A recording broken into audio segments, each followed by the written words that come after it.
Welcome back to West of Loathing. We are in the middle of Gun Manor, and we've got a little girl to treat to a tea party, right? Hello again, sir. Did you find some real tea? I'm just so curious what the blood does. Got a goblet full of blood. How about that? No, thank you. Are you sure? I have it on good authority. This is the real deal when it comes to tea parties. No, I think I would prefer some actual tea instead of a goblet full of child blood, please. I don't actually remember where we got this blood. Okay, if you say so. Did you find some real tea? I sure did. Here you go. Oh, that's wonderful. Thank you. She serves the tea, and the four of you, okay, well, not the doll, sip it with your pinkies extended in genteel fashion. Then with a giggle and a wave, she fades away. Rest in peace, kiddo. Alright. Oh, thank God. I thought that would never be over. Look at me, I'm shaking like a leaf. Kind of a freaky situation, right? Having to deal with little kids freaks me out bad enough. Having to just put a period. There's no reason to make this a run-on sentence. Having to interact with the ghost of one was horrifying. Anyway, thanks for the rescue. I need to get back to work. What do you do here? I run the candy counter in the visitor center. Oh, huh. Alright,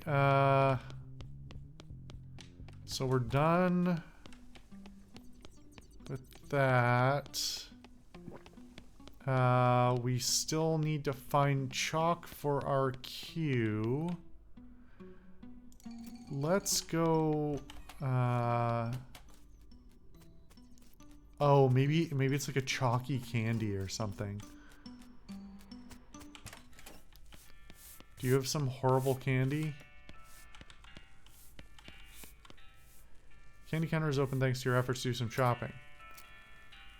Fire flavored candy stick, gunpowder flavored candy stick, steel flavored candy stick.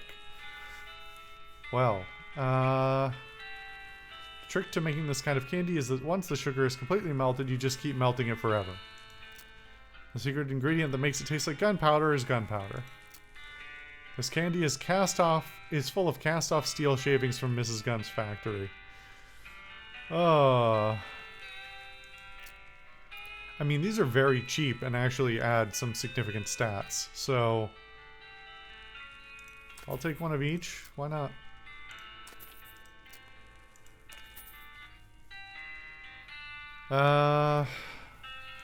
Alright, not getting chalk from here then, I guess.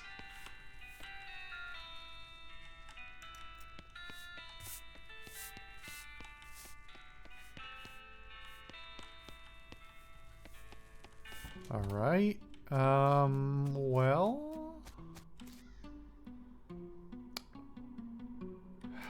what do we have?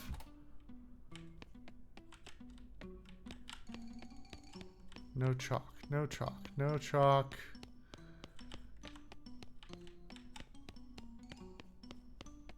I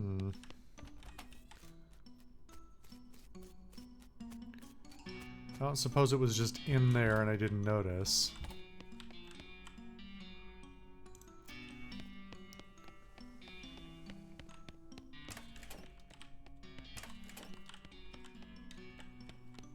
Thought I scanned this room thoroughly, but trapdoor in the ceiling.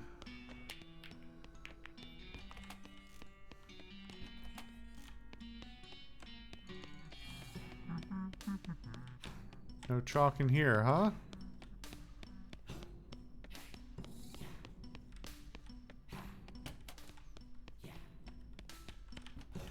Wait. Humidor full of cheap cigars. Oh, we have those.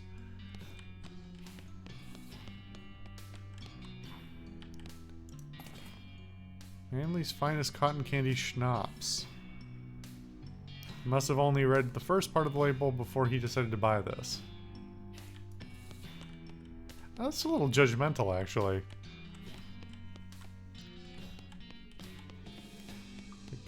I feel like the implication there is that only not a man would buy that. So I mean, I get that the joke is the contrast between it being called Manly's possessive. That's also just a name. I'm genuinely curious if I could have not pissed her off somehow. Alright, well, what are we doing here? What about talc? Do we have talc in the bathroom, or am I expecting too much intuition? Too much intuitive behavior from this game?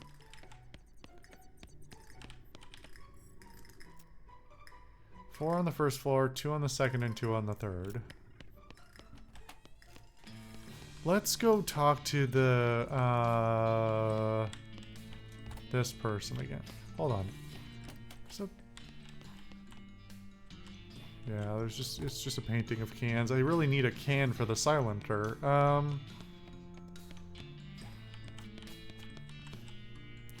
Alright.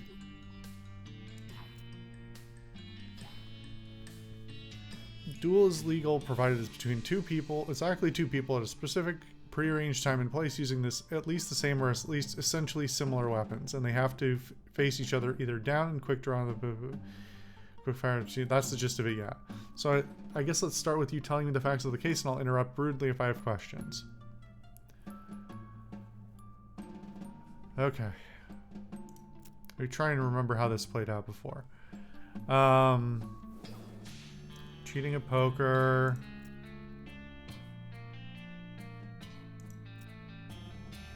On the 18th. I guess I could look up the date in an almanac or something to see if that was the correct day. Day of the week.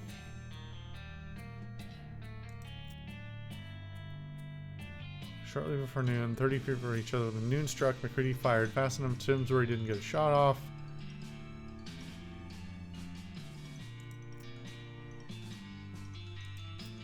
.45 caliber, 36 caliber. This is an objection I did before, which I still stand by, but she didn't like. Exactly at noon. Church bells struck noon. That's what I just said. Point to make you stalling for time to think. Objection. McCready fired at the wrong time. What are you talking about? He fired exactly at noon with the church bells. There are witnesses. That's right. He fired at clock noon, but the duel was set for high noon. They aren't the same thing. High noon is just when the sun is at its highest point in the sky. Depending on geography and the time of year, it can be hours different from clock noon. McCready fired early, and that makes the duel illegal. That's such a minor nitpick. So what do you say to that, counselor? Felicity gives you a slow smile. I've got to hand it to you, Prosecutor Wales. You're a lot better at this than I was giving you credit for. That's a good thought you had there. There's just one problem with it. Oh, what's that? I already thought... Oh, what's that? I already thought it. Take that. She hurls a small book at you, which you just barely managed to catch. You got an item. Well, I was just talking about an almanac. 1878 Nautical Almanac. Nautical Almanac and Astronomical Ephemeris for the year 1878. The heck is this? I did my homework when I was preparing for that trial. My legal homework. Since at that time I expected there to be an actual trial, not a gunfight. What you're holding there is a nautical almanac for the year 1878. There are bookmarks if you'd like to do the math yourself, but if you look up solar noon, aka high noon, for June the 18th, and make the adjustments for Reno's longitude, what do you think you get? You've got to be kidding me. That's right, Mr. Prosecutor. 12 o'clock p.m. precisely. No. Well, damn. Nice try, though. I mean that sincerely. That's all my ammo. I can't think of any other way to disprove McCready's innocence. As far as I can see, it was a fair duel. Yes, and that's me with the guilt of an innocent man's death on my hands. An innocent man's death. You sure are good at repeating things people say. What if he didn't die? Say what now? Well, you didn't actually see the execution, right? Well, yes, well, I was indisposed, you might say, being dead and all. So you don't actually know whether it happened or not, whether or not it happened. Oh, come on. Look, I appreciate the effort, but you're barking at the moon. Let me ask you something. What can you tell me about McCready? He was a gunfighter through and through, and by that I mean he was an adrenaline addict and dueling was his needle of choice. Hell, if you told me you had evidence that he cheated at poker with a specific intent of baiting people into challenging him into duels, I wouldn't be the least bit surprised. He was a sly one. Her expression softens, and she sighs. I make him out to sound like a real devil. That's not fair. He was smart and charming, and could have been a good man if he'd chosen an entirely different life for himself.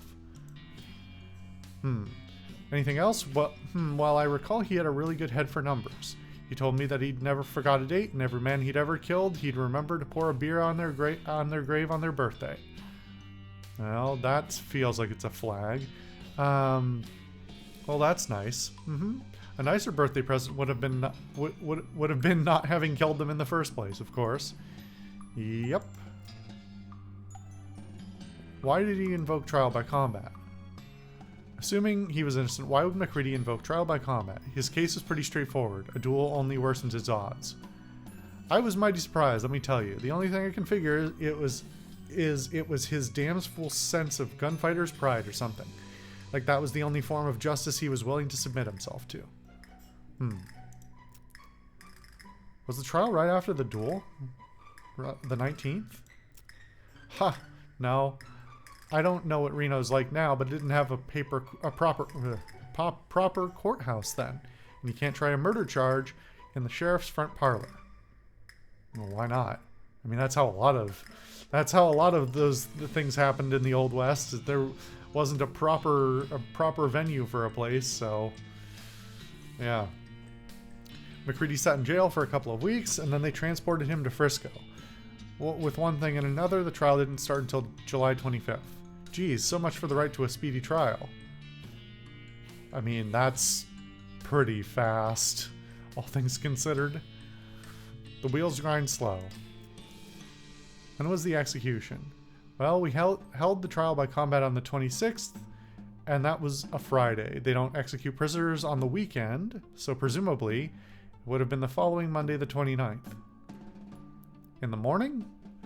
With setting up the gallows and letting a crowd gather, they usually happen in the afternoon, around 3 typically.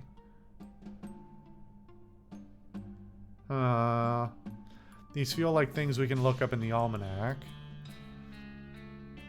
Need to do some research.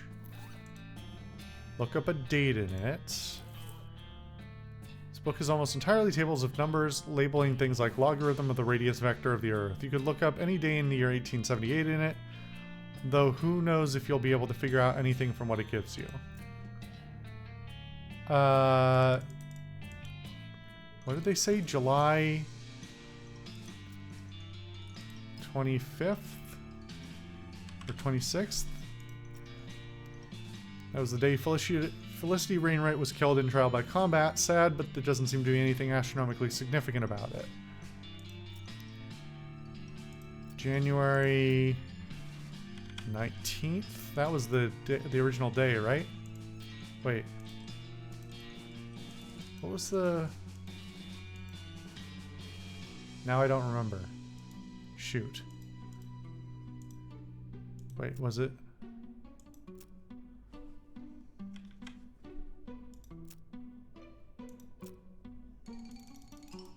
This is clunky.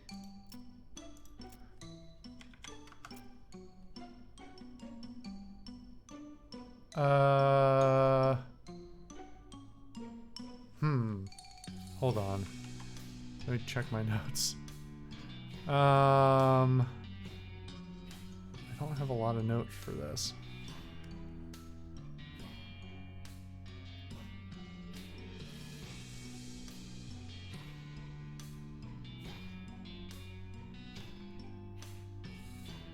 Hold on. July. I should have taken more screenshots.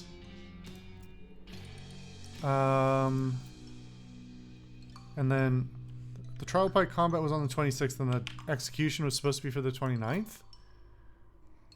That was when McCready was going to be executed. Let's see. Wow, wait a minute. According to this, there was a total eclipse of the sun that day. Convenient. Centered right over the Western Territories and with its totality at 2:47 p.m. That's a hell of a thing. I feel like that's our That's our winning argument. Got a question for you. Looked up July 29th in your almanac. What? I looked up July 29th in your almanac, and get this, there was a total eclipse of the sun that day. What? Now you're just messing with me. Look for yourself. Totality at 2:47 p.m. right over the Western Territories.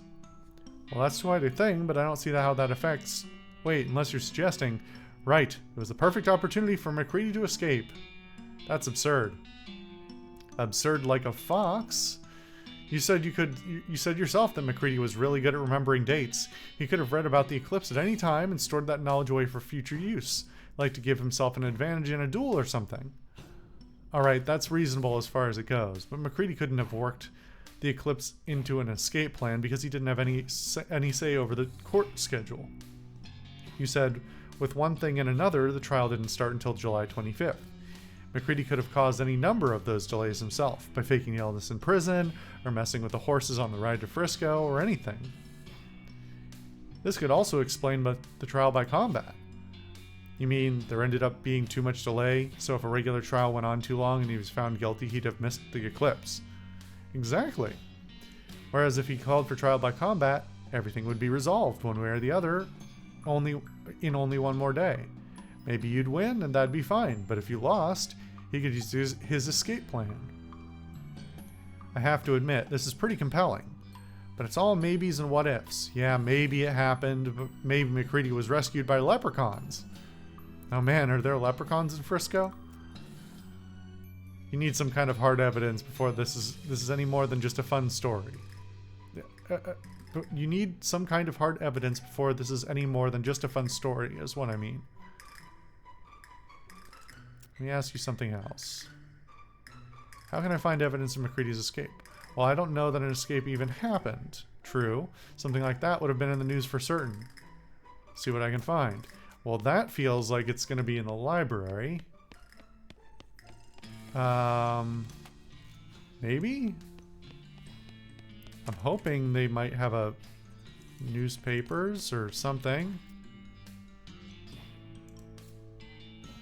Do you have any old newspapers? Yes, we have a small archive of the Frisco Newsinator, dating back about 20 years. They're in the stacks. You shouldn't have trouble locating them. They're delicate, so please be careful.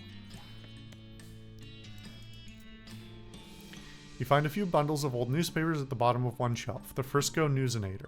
You start at the bottom of the stack and flip through them until you find the paper for the week of July 28th through August 3rd, 1878. The main feature has to do with the eclipse and various accidents and spectacles that occurred because most people weren't expecting it. The editor apologized for burying the announcement in the previous week's weather forecast. Most notably, all three men scheduled to be hanged on the 29th escaped in the confusion. There we go. And only two of them were recaptured. Unfortunately, their names aren't given. Well, we can keep looking. You don't find anything else relevant to the case. However, as you're putting the papers back in order on the shelf, a headline in a more recent issue catches your eye. Husband of famous inventor missing. The article is light on information, but apparently Mrs. Gunn's husband, Dan, vanished on the road while traveling to Dirtwater on business about 6 years ago. Law enforcement suspected bandits, but no evidence was found. That's kind of grim. Well, is it time to bury this thing? Or is she gonna not like the odds? Found a newspaper article. The guys scheduled to be executed at the day of the eclipse escaped, and one of them was never caught. Which one? Well, didn't say, did it? Nope, damn it. And executed criminals aren't giving gravestones with their names on them, so you can't go looking around Frisco Cemetery to find out.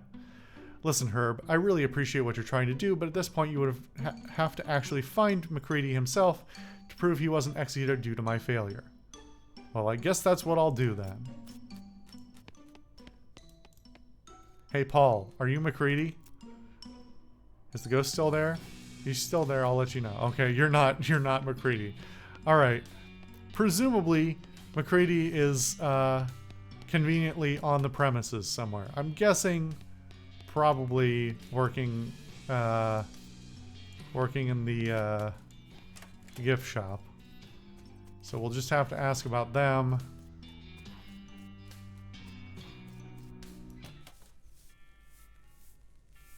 Which one, though?